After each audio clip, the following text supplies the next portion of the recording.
Hello viewers, welcome to MathTech. I'm Amish Sharma. In this video, we are going to solve previous year question of linear algebra from CSIR Net Mathematics from the year 2011 to 2021.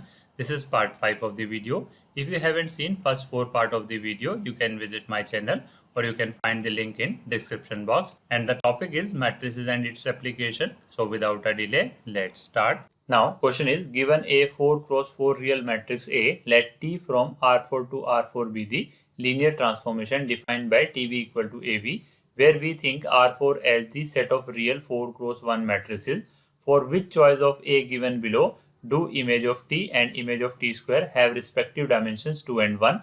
Here star denotes the non-zero entry and there are 4 options. Now देखते हैं इस question में हमें क्या क्या information given है. इसमें हमें इन्फॉर्मेशन है कि हमारे पास एक 4 क्रॉस 4 की रियल मैट्रिक्स है ए.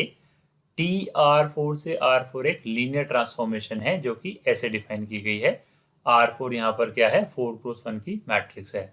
हमसे पूछ रहा है कि इनमें से कौन सी चॉइस ए के लिए ये गिवन है कि इमेज ऑफ टी और इमेज ऑफ टी स्क्वायर क्या बनेगी, 2 और 1 बनेगी. नाउ यहाँ पर आप एक चीज ध्यान रख सकते हैं, इमेज ऑफ टी का यहाँ पर मतलब क्या है कि जो मैट्रिक्स एसोसिएटेड है corresponding to linear transformation T, उसकी रैंक कितनी है. Image of T is simply equal to the rank of matrix A और इमेज ऑफ टी स्क्वायर का मतलब होगा रैंक ऑफ ए स्क्वायर. तो हमें सिंपल दे रखा है कि जो रैंक ऑफ ए है वो कितना है 2 और रैंक ऑफ ए स्क्वायर कितना है 1. हमें बताना है इनमें से कौन सी मैट्रिक्स इन दोनों को सेटिस्फाई करती है.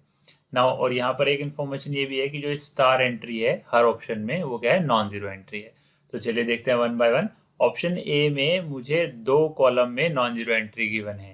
तो अगर आप ध्यान से देखेंगे तो मेरे पास इसमें 2 नॉन जीरो कॉलम है जो कि लीनियरली इंडिपेंडेंट होंगे. तो इस हिसाब से इस मैट्रिक्स की जो रैंक बन जाएगी वो क्या बनेगी, 2 बनेगी.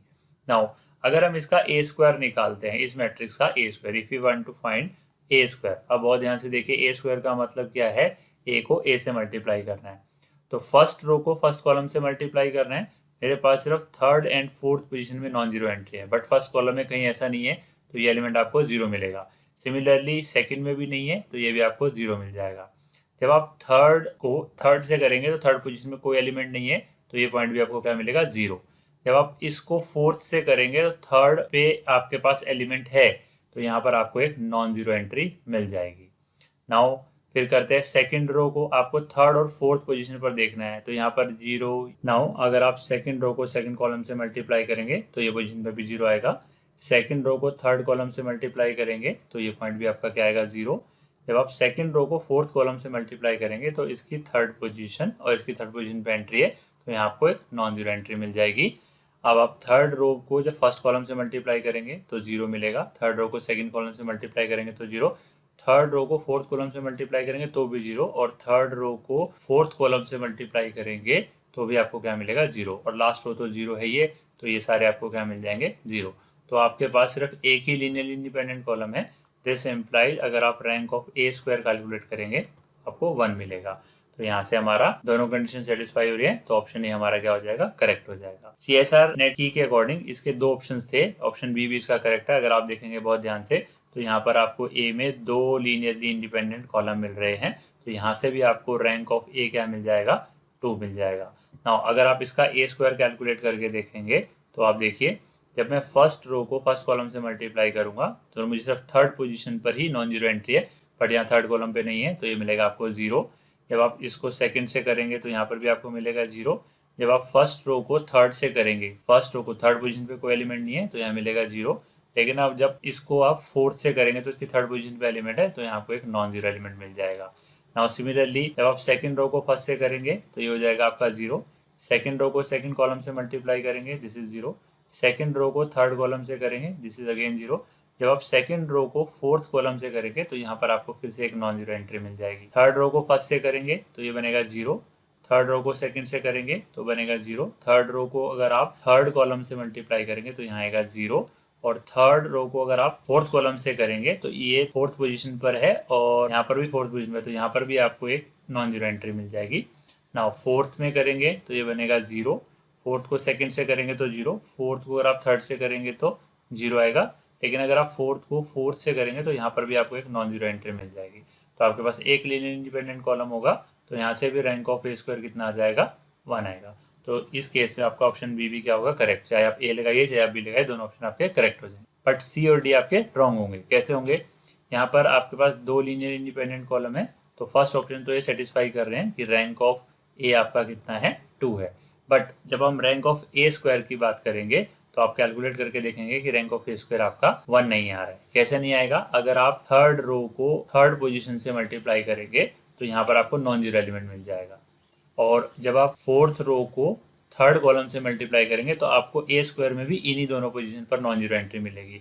तो इस हिसाब से आपका रैंक ऑफ ए स्क्वायर कितना हो जाएगा, 2। बट हमें तो रैंक ऑफ ए स्क्वायर चाहिए 1, इसलिए ये ऑप्शन आपका क्या हो जाएगा, रॉन्ग हो जाएगा। सिमिलरली यहाँ पर आपके पास एक ही लीनियर इंडिपेंडेंट रो है, क्योंकि ये अगर नॉन जीरो है तो इसे हम लोग जीरो बना सकते हैं। ऐसे ऑप्शंस ले सकते हैं कि जहाँ पर ये जीरो बन जाए।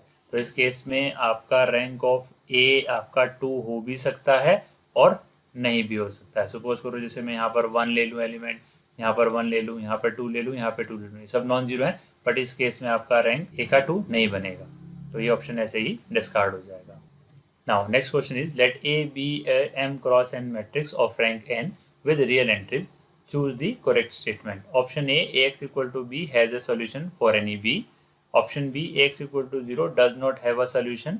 Option C, if Ax equal to B has a solution, then it is unique.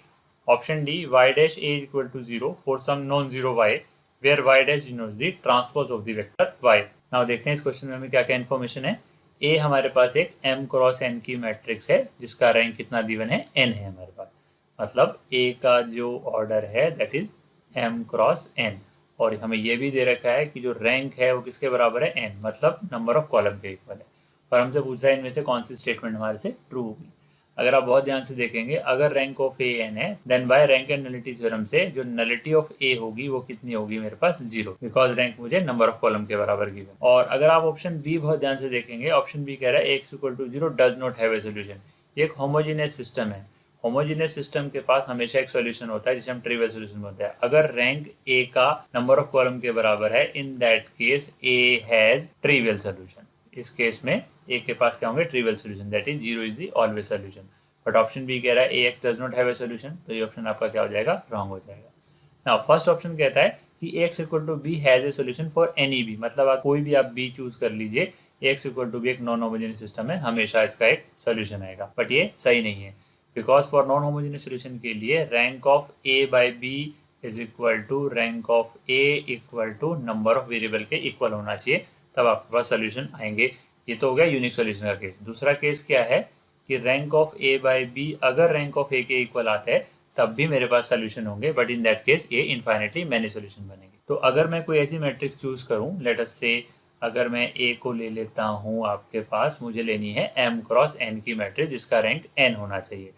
तो मैं क्या करता हूँ, 1 और 0, मैं एक मैट्रिक्स ले लेता हूँ ए जिसका रो है 2 और कॉलम है 1, और इस मैट्रिक्स का रैंक भी कितना है, 1, और मैं जो बी है वो चूज कर लेता हूँ 1 1। और अगर आप यहाँ से a by B argument matrix बनाएंगे तो ये बन जाएगी आपकी 1 0 1 1, और इस हिसाब से आपका जो rank of a by B है वो आ रहा है 2, बट रैंक ऑफ a कितना है, 1। इसका मतलब ये दोनों इक्वल नहीं है, तो ये नो सोल्यूशन बन जाएंगे।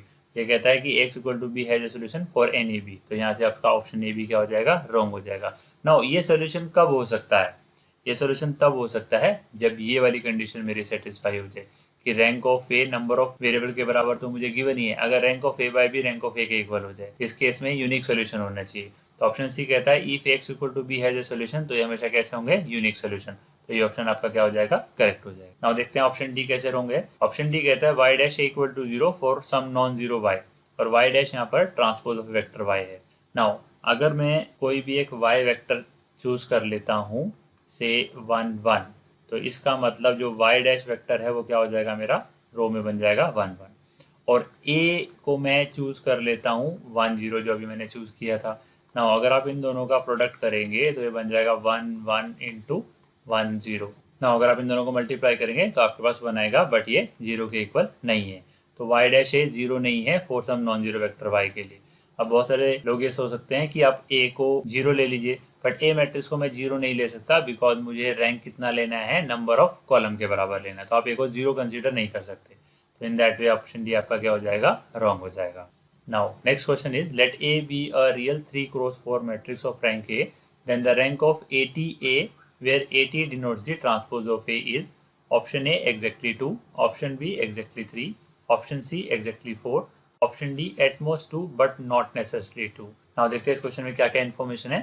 ए बी एक रियल 3x4 मैट्रिक्स है जिसका रैंक कितना है, 2 है। मतलब ए का जो ऑर्डर है वो है मेरे पास 3x4 और ये भी गिवन है कि जो रैंक ऑफ ए है वो कितना है, 2 है।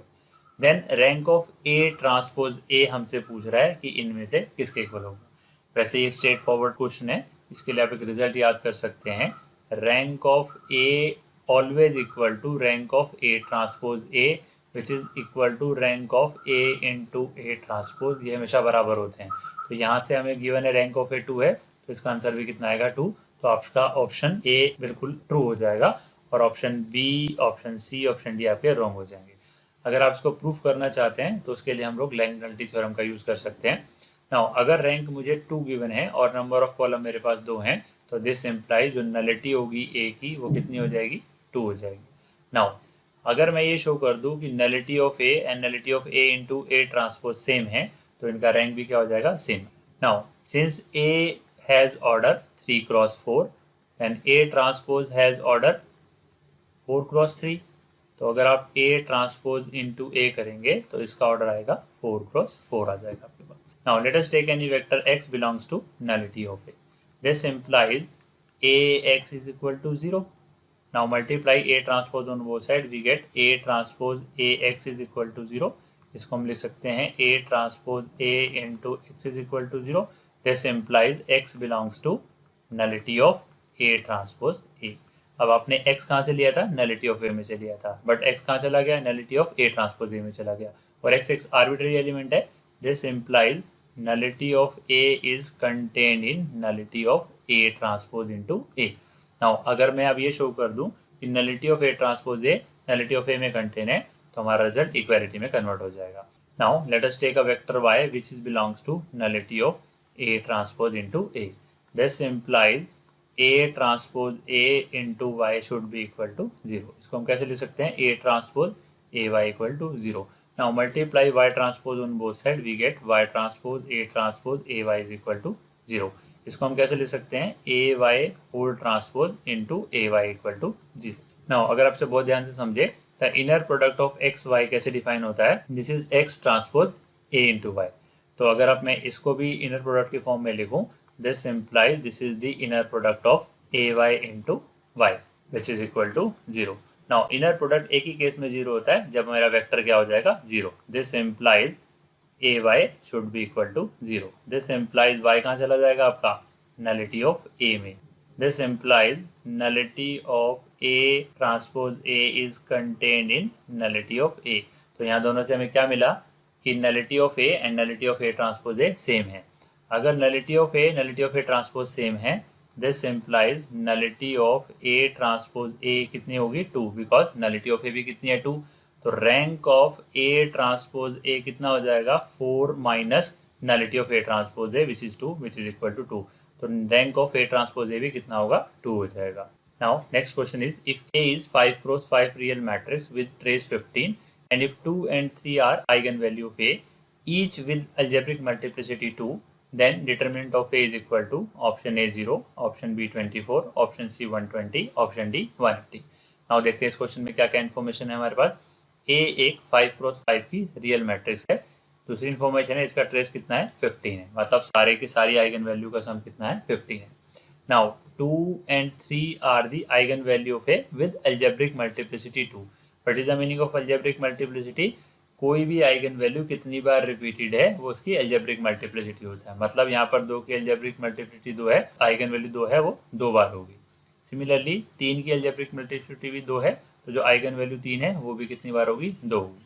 और ये हमसे क्या पूछ रहा है, डिटरमिनेंट पूछ रहा है कि इनमें से ए मैट्रिक्स का डिटरमिनेंट क्या होगा। नाउ हम ये जानते हैं कि प्रोडक्ट ऑफ आइगन वैल्यू हमेशा डिटरमिनेंट के बराबर होता है। तो मेरे पास यहाँ टोटल 4 आइगन वैल्यू निकल गई, बट मैट्रिक्स का जो ऑर्डर है वो कितना है, 5 है, तो हमें 5वीं आइगन वैल्यू भी चाहिए होगी। बट हमें ये भी पता है सम ऑफ आइगन वैल्यू कितनी होती है, ट्रेस के बराबर होती है।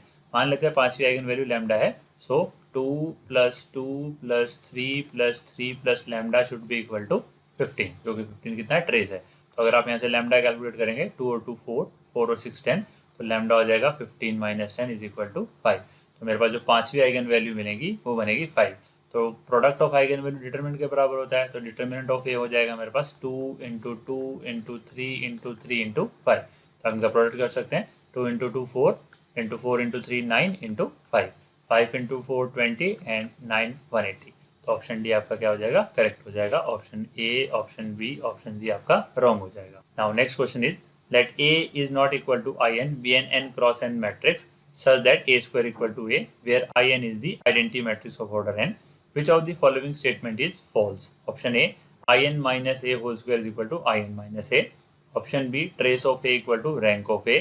Option C, rank of A plus rank of In minus A equal to n. Option D, the eigen value of A are is equal to 1। तो देखते हैं इसमें क्या क्या इन्फॉर्मेशन है हमारे पास। ए एक n क्रॉस n की मैट्रिक्स है जो कि in के इक्वल नहीं है। यहाँ पर in क्या है, एक आइडेंटिटी मैट्रिक्स है ऑर्डर n की। और a स्क्वायर किसके इक्वल गिवन है, a।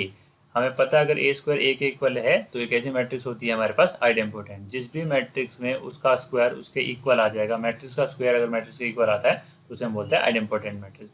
और हमसे पूछ रहा है इनमें से कौन सी स्टेटमेंट हमारे लिए फॉल्स है, मतलब हमें फॉल्स स्टेटमेंट ढूंढनी है।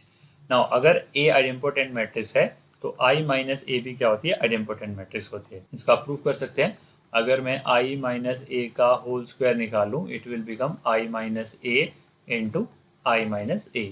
अब इसे मल्टीप्लाई कर लीजिए, i multiplied by i multiplied minus A is minus A multiplied by i is minus A, and a minus A is plus A square बन जाएगा आपके पास। Now it will become i minus A minus A. Now what is the value of A square, A square is a, it will become plus A. ये दोनों cancel हो जाएंगे तो आपके पास बचेगा i माइनस ए। तो फर्स्ट ऑप्शन ये कहता है I N minus A whole square equal to I N minus A. तो ये स्टेटमेंट आपकी कैसी होगी, ट्रू होगी। बट हमें फॉल्स स्टेटमेंट ढूंढनी है तो ये ऑप्शन आपका क्या हो जाएगा, गलत हो जाएगा। नाउ आप दो प्रॉपर्टी और याद रख सकते हैं। आइडेम्पोटेंट मैट्रिक्स में trace of a matrix rank के बराबर होता है। यहाँ पर सेकंड ऑप्शन में कह रहा है कि ट्रेस और रैंक बराबर है। आइडेम्पोटेंट मैट्रिक्स का ट्रेस और रैंक हमेशा इक्वल होता है। तो ये स्टेटमेंट भी आपकी ट्रू स्टेटमेंट है, बट हमें फॉल्स ढूंढनी है तो ये ऑप्शन भी आपका रॉन्ग हो जाएगा। इवन रैंक ऑफ ए और rank of I N minus A भी एन के बराबर होता है। ये सिर्फ और सिर्फ आइडेम्पोटेंट मैट्रिक्स के केस में होता है। तो ये स्टेटमेंट भी आपकी क्या है, ट्रू है, बट हमें तो फॉल्स ढूंढनी थी। तो ये भी आपका ऑप्शन क्या हो जाएगा, रॉन्ग हो जाएगा। तो ऑटोमेटिकली ये स्टेटमेंट आपकी क्या हो जाएगी, फॉल्स हो जाएगी। बट ये स्टेटमेंट इस क्वेश्चन के लिए क्या है, ट्रू हो जाएगी।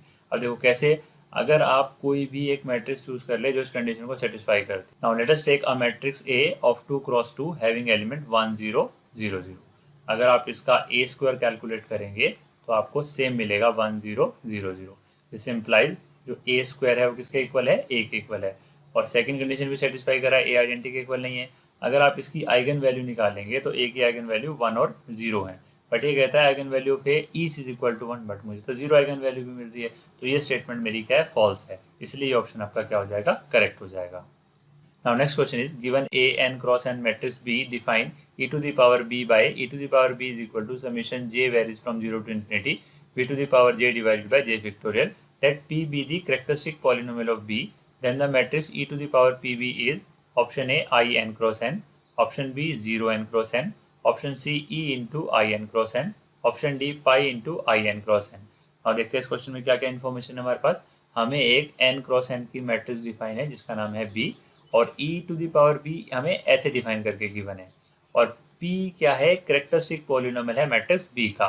तो हमसे पूछ रहा है जो मैट्रिक्स बनेगी e to the power pb वो इनमें से क्या होगी।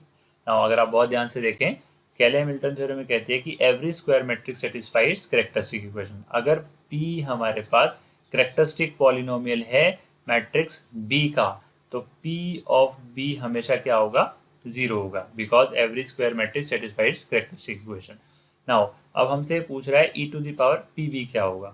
नाउ इसे ओपन करते हैं, e to the power pb क्या होगा। आप एक्सपेंशन खोल सकते हैं, बनेगा i plus p of b plus p of b whole square divided by factorial 2 and so on. But p of b की वैल्यू कितनी है, 0 है। तो ये सारी टर्म आगे की कितनी हो जाएंगी, 0। तो जो e to the power p into b matrix बनेगी वो क्या बनेगी, सिर्फ आइडेंटिटी मैट्रिक्स बनेगी। कितने ऑर्डर की, n क्रॉस n की। तो ऑप्शन ए आपका क्या हो जाएगा, करेक्ट हो जाएगा। Option B, option C, option D आपके क्या हो जाएंगे, रॉन्ग हो जाएंगे। आप इसे दूसरे तरीके से भी कर सकते थे। डायरेक्ट पी ऑफ बी की वैल्यू अगर मैं 0 पुट करूँ तो e टू दी पावर 0 ये एक जीरो मैट्रिक्स है, तो ये आपको क्या बनेगी, एक आइडेंटिटी मैट्रिक्स मिल जाएगी। Now next question is let A be n cross m matrix and B be n cross 1 vector with real entries. Suppose that equation Ax equal to B, x belongs to R to the power m admits a unique solution. Then we can conclude that option A m is greater than equal to n, option B n is greater than equal to m, option C n equal to m, option D n is greater than m. Now देखते हैं इस question में क्या information है हमारे पास। A हमारे पास n cross m की matrix है, B एक n क्रॉस m का वेक्टर है और सारी की सारी कैसी एंट्रीज है, रियल एंट्रीज है। दूसरी इन्फॉर्मेशन है x इक्वल टू बी, यहाँ पर x आर एम से है जिसके पास क्या होंगे, यूनिक सोल्यूशन होंगे। तो हमसे पूछ रहा है m और n में क्या रिलेशन होगा ना। अगर आप बहुत ध्यान से देखें, इसने कहा है ax इक्वल टू बी के पास कैसे सोल्यूशन है, यूनिक सोल्यूशन है। यूनिक सोल्यूशन का मतलब क्या है कि rank of a by B should be equal to rank of a which is equal to number of column. अगर हम सिर्फ इस पार्ट को देखें, रैंक ऑफ a किसके इक्वल है, नंबर ऑफ कॉलम के बराबर है। हमें a का जो ऑर्डर गिवन है वो है हमारे पास n क्रॉस m। इसका मतलब जो रैंक ऑफ a है वो किसके बराबर होगा, m। और हम ये जानते हैं कि अगर हमारे पास रेक्टेंगल मैट्रिक्स होती है तो जो रैंक होता है वो less than equal to minimum of m comma n होता है। Since rank of a is m है और यहाँ से हम कह रहे हैं rank of a less than equal to minimum of m comma n है, तो इन दोनों कंडीशन से हमें क्या मिल रहा है कि जो m की वैल्यू है वो less than equal to n होगी। अब देखते हैं कौन सा ऑप्शन हमारा सही हो जाता है। ऑप्शन बी कहता है कि n is greater than equal to m और यहाँ से भी हमें सेम कंडीशन मिली, तो ऑप्शन बी हमारा क्या हो जाएगा, करेक्ट हो जाएगा। Option A, option C and option D यहाँ से डिस्कार्ड हो जाएंगे। Now next question is let x is equal to x1 x2 x3 y इक्वल टू y1 y2 y3 belongs to R3 be linearly independent. Let delta 1 is equal to x2 y3 minus y2 x3, delta 2 is equal to x1 y3 minus y1 x3, delta 3 is x1 y2 minus y1 x2. If V is the span of x comma y, then option A, V containing the vector u v w such that delta 1 u minus delta 2 v plus delta 3 w equal to 0. Option B, V equal to u v w vector such that minus delta 1 u plus delta 2 v plus delta 3 w equal to 0. Option C, V containing the vector u v w such that delta 1 u plus delta 2 v minus delta 3 w equal to 0.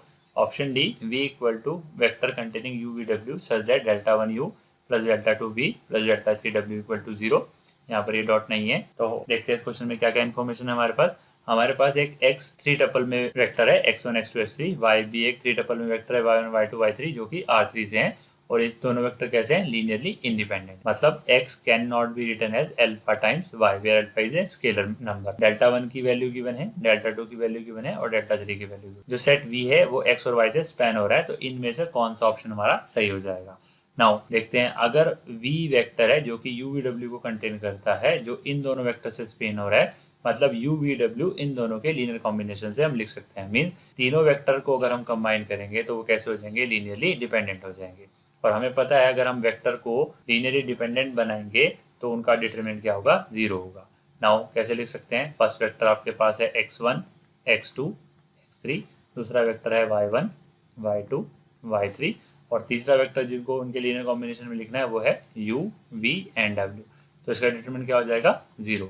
तो आप यहाँ से आप determinant निकाल लीजिए। जैसे हम लोग डिटरमिनेंट निकालते हैं, ये बनेगा x1 into y2 w minus y3 into v minus y1 x2 w minus x3 into v plus u into x2 y3 minus x3 y2 this is equal to 0।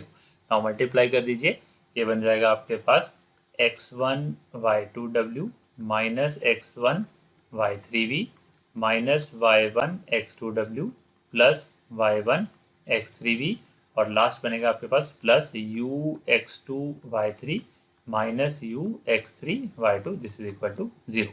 देखिए इसको कैसे ले सकते हैं, इन दोनों में से u कॉमन, ये बनेगा x2 y3 minus x3 y2। अब आप क्या कर सकते हैं, इसमें से और इसमें से v कॉमन ले सकते हैं, तो प्लस v बाहर जाएगा, क्या बनेगा x3 y1 minus x1 y3। First वाले में से और थर्ड वाले में से आप w कॉमन ले लीजिए, ये बन जाएगा आपके पास x1 y2 minus x2 y1 this is equal to 0। Now x2 y3 x3 y2 की वैल्यू है हमारे पास डेल्टा 1, तो ये बन जाएगा u इंटू डेल्टा 1 अगर आप इसमें से नेगेटिव कॉमन ले लेंगे तो ये वैल्यू बन जाएगी डेल्टा 2 की, this mean minus v into delta 2, और ये वैल्यू किसकी है मेरे पास, डेल्टा 3 की, तो बन जाएगा W into delta 3 equal to 0। तो देखते हैं कौन सा ऑप्शन सही है।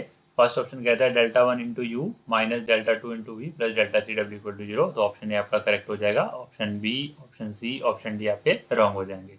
Thank you very much for watching my video. If you like the content, please do like, share and subscribe my channel. If you have any query, comment me. Thank you very much.